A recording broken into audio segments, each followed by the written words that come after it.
MP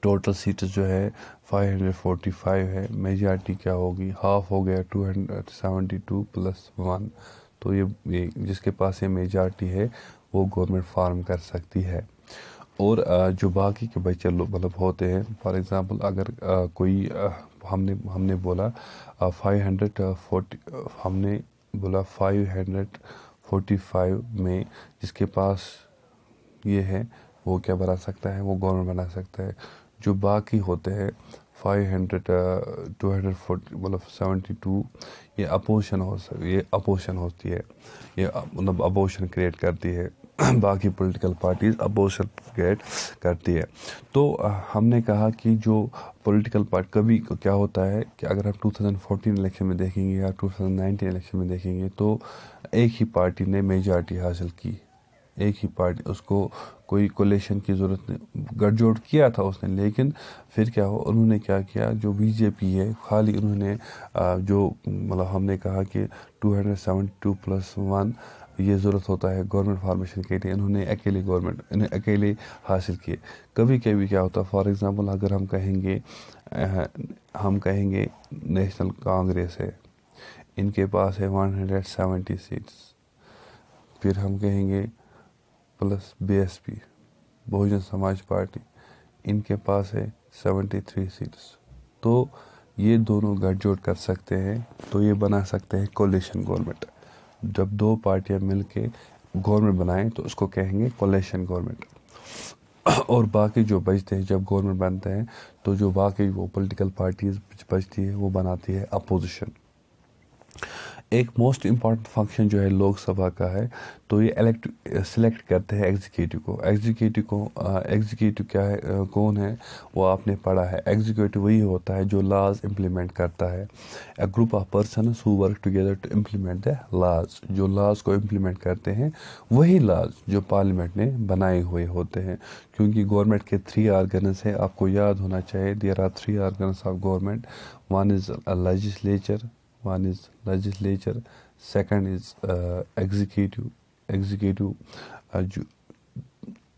تیسرا جو ہے وہ ہے جوڈیشری.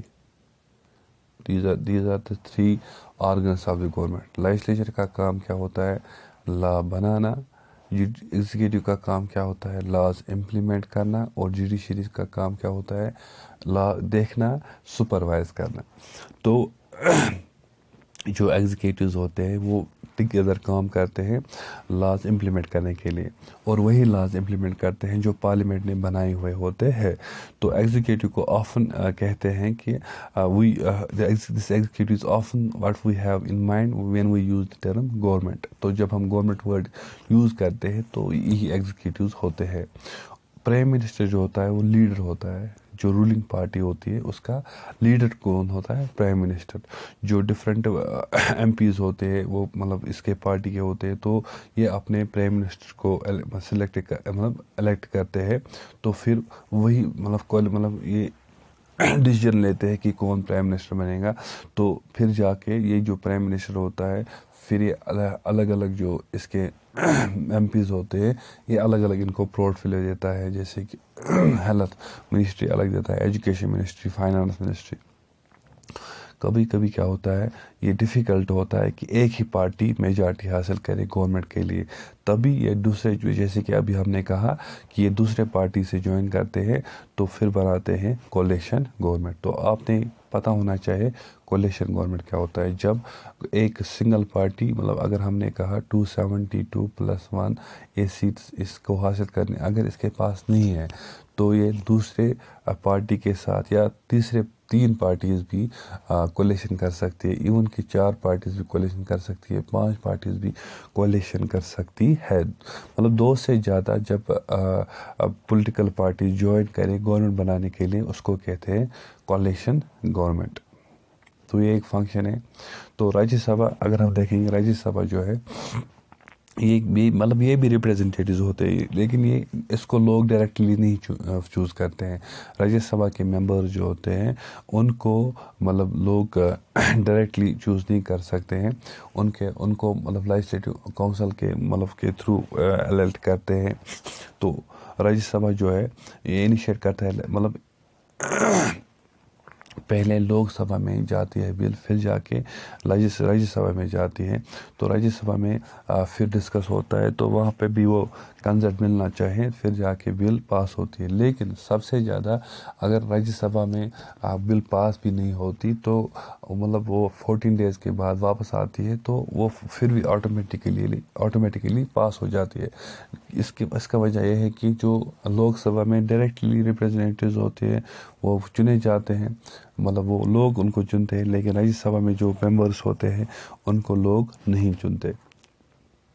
تو Rajya Sabha functions primary as a representative of states of India in the parliament, means کہ جو اسٹیٹ لیجسلیٹیوز ہوتے ہیں وہی ان کو چنتے ہیں راجیہ سبھا میں جو ممبرز ہوتے ہیں۔ راجیہ سبھا مطلب اس میں بھی مطلب Rajya Sabha can also initiate legislation on a bill educate to pass Rajya Sabha in order to become law.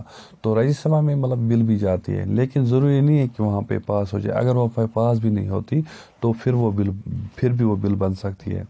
تو it is therefore important role of reviewing and altering if alteration need the laws initiated by the Lok Sabha.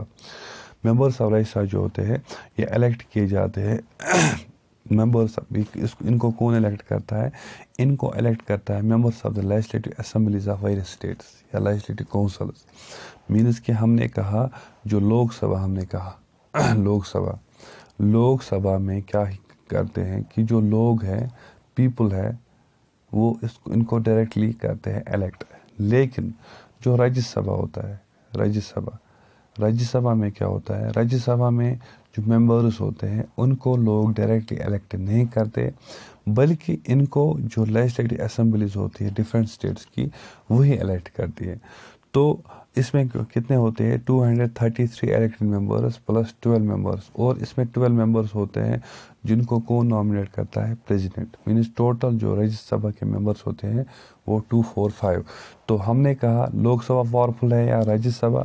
Lok Sabha he powerful ہے زیادہ، کیونکہ یہاں پہ بھی مطلب کوئی بل جب بنتی ہے یہاں پہ بھی وہ جاتی ہے، لیکن یہاں ضروری نہیں اگر یہاں پہ پاس بھی نہیں ہو، لیکن یہاں پاس ہونی چاہیے لوک سبھا میں، کیونکہ لوک سبھا میں جو یہ ڈائریکٹلی لوگ ریپریزنٹیشن دیتے ہیں یہاں پہ۔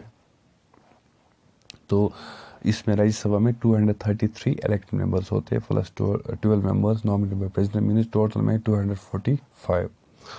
دوسرا جو فنکشن ہوتا ہے پارلیمنٹ کا، to control, guide and inform the government, control کرتا ہے، گائیڈ کرتا ہے اور گورنمنٹ کو انفارم بھی کرتا ہے۔